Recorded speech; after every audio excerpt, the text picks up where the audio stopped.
अस्सलाम वालेकुम। उम्मीद करती हूँ आप सब खैरियत से होंगे। अल्हम्दुलिल्लाह हम भी ठीक है।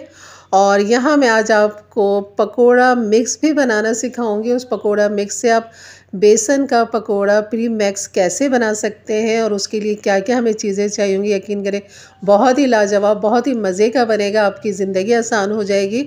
रमज़ान में आपको बिल्कुल टेंशन नहीं होगी कि इसमें नमक कम है, इसमें मिर्चें कम है। तो अभी से ही अपनी रेसिपी बना के रखिए और मेरी वीडियो को बिल्कुल एंड तक देखिएगा। और यकीन करें बहुत ही लाजवाब है। और उन बच्चों के लिए तो ख़ास तौर पे जो नई नई कुकिंग शादी के बाद स्टार्ट करती है और उनके ऊपर ये रमज़ान पहला पहला आता है, तो वो कैसे इसको अपने लिए, अपने घर वालों के लिए, अपने ससुराल वालों के लिए आसानी के साथ मज़ेदार सा पकोड़ा प्री मैक्स बना सकती हैं। तो चलिए बनाना शुरू करते हैं। बिस्मिल्लाहिर्रहमानिर्रहीम। तो यहाँ पर जो है सबसे पहले हम इसका मसाला बनाएंगे, पकोड़ा मसाला, जिसके लिए मैंने साबुत धनिया ले लिया है 1 कप और कुटी हुई यहाँ पर ले लेंगे लाल मिर्च 1/2 कप। और यहाँ पर ले लेंगे अब हम अनारदाना। यकीन करें बहुत ही लाजवाब इसका फ्लेवर आता है पकोड़ों के अंदर। तो ये मैंने पहले से ही इसको थोड़ा सा मोटा मोटा कूट के रखती हूँ मैं। तो यहाँ पर मैंने 1/2 कप तकरीबन ले लिया है यहाँ पर अनारदाना। इसको मज़ीद हम बाद में भी पीसेंगे। सफ़ेद ज़ीरा ले लेंगे यहाँ पर तकरीबन 3 टेबल स्पून। और यहाँ पर काली मिर्च ले लेंगे 2 टेबल स्पून। और यहाँ पर कुछ खड़ा गरम मसाला है जिसमें है दालचीनी तकरीबन 1 टीस्पून भर के। और यह है बादियान के फूल, यहाँ पर 3 अदद बादियान के फूल ले लीजिएगा। बड़ी इलायची यहाँ पे 6 से 7 अदद। लौंग ले लीजिएगा यहाँ पर 1/2 टीस्पून। और यहाँ पर चाट मसाला इसको मज़ीद फ्लेवर देगा, जायका देगा। तो यहाँ पर मैं डाल दूँगी 1 टेबल स्पून, यानी कि मैंने 2 टीस्पून डाले। तो यहाँ 1 टेबल स्पून आप भर के डाल दीजिए। और यहाँ नमक भी मैं यहाँ पर 1 टेबल स्पून भर के डालूँगी। तो आप मतलब कि 2 टीस्पून भर के डाल दें तो 1 टेबल स्पून हो जाएगा। और इसको मज़ीद फ्लेवर देने के लिए यहाँ पर हम डालेंगे कसूरी मेथी। और ये बहुत ही लाजवाब लगती कसूरी मेथी। तो ये मैंने 1 कप भर के डाल दिया है। हल्दी डाल देंगे 1 टेबल स्पून। लाल मिर्च डाल देंगे पिसी हुई 1 टेबल स्पून। और यहाँ पर ये डाल देंगे टार्ट्री सिट्रिक एसिड। ये भी ऑप्शनल है, अगर डालें तो अच्छा है क्योंकि आपने पूरा महीना से इस्तेमाल करना है प्री मैक्स को। तो लाजमी टार्ट्री भी डालें, इससे भी बहुत अच्छा फ्लेवर आता है। तो बस इन सबको हम कर देंगे अच्छा सा मिक्स। यहाँ पर मैंने मीठा सोडा नहीं डाला, उसकी वजह भी मैं आपको आगे बताती हूँ। और यहाँ पर जो है अब हम इसको दरदरा सा मोटा मोटा सा पीस लेंगे। पहले हम इन सबको अच्छा सा मिक्स कर लिए, उसके बाद फिर आप इस तरह कॉफ़ी ब्लेंडर में डालें या बड़े वाले जो हमारा जग होता है जिसमें हम मसाला पीसते हैं उसमें भी आप इसको आराम से पीस सकते हैं। तो ये देखिए इस तरह मोटा दरदरा हमने पीसना है, इसको बिल्कुल बारीक पाउडर नहीं बनाना। अब आपको बिल्कुल भी ज़रूरत नहीं है कि बाज़ार से आप पकोड़ा मिक्स लेकर आएँ और फिर आप उससे अपने घर के पकोड़े बनाएं। यकीन कि ये वही मसाले जो हमेशा आपके घरों में मौजूद होते हैं। तो बस यहाँ पर ये देखें सारा मैंने ये मोटा दरदरा सा पीस लिया। और करीब करके आपको दिखाती हूँ, ये देखें इस तरह आपने मोटा दरदरा रखना है, बिल्कुल बारीक पाउडर नहीं बनाना। तो ये हो गया जनाब तैयार। बस अब एक अच्छा सी बोतल ले लीजिए और उसके अंदर बस इसको डाल दीजिए और उस पर लिख के लगा दीजिए, जैसे कि मैं यहाँ लिख के लगा दूँगी पकोड़ा मिक्स मसाला, यहाँ लगा देंगे हम लिख के। और यकीन करिए इससे ये होगा कि आपको आसानी हो जाएगी, देखते ही आपको पता लग जाएगा इसके इस डब्बे में हमने पकोड़ा मिक्स रखा हुआ है। तो बस इसे मैं भरूंगी और रख दूंगी। अब आपने इस डब्बे से, यानी कि हमारा जो ये पकोड़ा मिक्स मसाला है, इससे अब हमने प्री मैक्स बनाना है।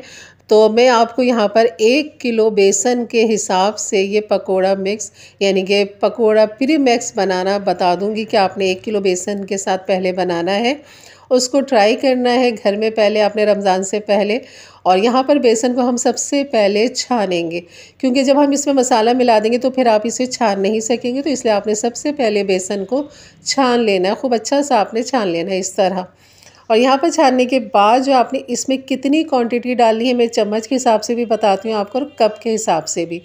तो ये हमारा पकोड़ा मिक्स जो है ये बिल्कुल तैयार है। बस इसको अब इसमें से मैं भरती हूँ। यहाँ पर मैं आपको 1/2 कप दिखाती हूँ कि ये 1/2 कप मैंने इसके अंदर डाल दिया है।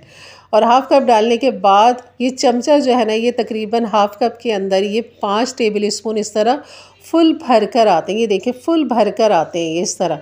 तो अब ये 5 टेबल स्पून जो हमारे खाने के नॉर्मल से होते हैं उनको आप 5 टेबल स्पून यहाँ पर डाल दें। तो ये आपका हाफ़ कप हो जाएगा। तो आपने इस तरह यहाँ पर 10 टेबल स्पून डालने, यानी कि हाफ़ कप मैंने आपको वैसे डाल के दिखाया और यहाँ पर 5 टेबल स्पून यहाँ पर मैं आपको डाल के दिखा रही हूँ। अभी 1 टेबल स्पून मैंने रोक लिया है, उसकी भी वजह मैं बताती हूँ आपको मैंने क्यों रोका है और आगे मैं डालूँगी। तो यहाँ पर इसको खूब अच्छा सा कर लेंगे मिक्स और यहाँ पर भी इसको एक अच्छे से डब्बे के साथ आप इसको भर के रख दीजिए और ताकि ये आपका प्री मिक्स जो बेसन है ना बिल्कुल तैयार है, बिल्कुल आप रोज़े से होंगे। तो बस निकालिए, पानी से हल कीजिए और अपनी मर्ज़ी के जो चाहे जैसे चाहे पकोड़े बना लीजिए, आलू के, प्याज के, जैसा चाहे आपका दिल करे। और ये जो 1 टेबल स्पून मैंने ऊपर डाला है ना, ये मैंने इसलिए बचाया हुआ था ताकि ये मुझे याद रहे कि ये प्रीमिक्स बना हुआ है मेरा पकोड़ा प्रीमिक्स, ताकि जब मैं रमज़ान में इसको डब्बे को उठाऊंगी तो ये मुझे एकदम याद आ जाए, क्योंकि ऊपर इसके मसाला रखा हुआ होगा। तो ये मैंने निशानी इसमें लगा के रख दी इस तरह। और ये मेरा मसाला भी रेडी तैयार है कि कभी ये ख़त्म हो जाएगा तो इंशाल्लाह फिर से हम दोबारा से अपना प्रीमिक्स बना लेंगे। नहीं तो आप 1 कप के हिसाब से अगर बेसन लेते हैं तो आप उसमें 1 टेबल स्पून या 2 टेबल स्पून प्रीमिक्स मसाला डालें और उसको हल करें। यहाँ पर अब मैं आपको हल करके दिखाती हूँ कि मैं किस तरह इसको चेक करूँ, क्योंकि हमने अभी इसी में ही इसका नमक मिर्च जो है ना वो चेक करना है। इसकी थिकनेस आप देखने, खाली मैंने इसमें पानी डाला है और खाली इसको इतना थिक कर लिया है, क्योंकि यहाँ पर मैं कुछ पकोड़े आपको बना के दिखा रही थी और यहाँ पर मैं उंगली की मदद से थोड़ा सा इसे चख लूँगी कि नमक मिर्च कैसा है इसका। और अगर कम होगा तो आप अपने प्रीमिक्स में मज़ीद डाल दीजिए, नहीं है तो बिल्कुल बेहतरीन है। तो यहाँ पर मैंने एक बड़ी प्याज जो है स्लाइस कटिंग कर ली, तो प्याज के थोड़े से पकोड़े बना लेते हैं यहाँ पर। और ये देख सकते हैं आप इसमें। और मैंने सोडा, मीठा सोडा क्यों नहीं डाला, वो इसलिए नहीं डाला क्योंकि बाज़ दफ़ा हमें मीठे सोडे की ज़रूरत नहीं पड़ती, हम बहुत अच्छा सा हाथ से फेंट लेते हैं।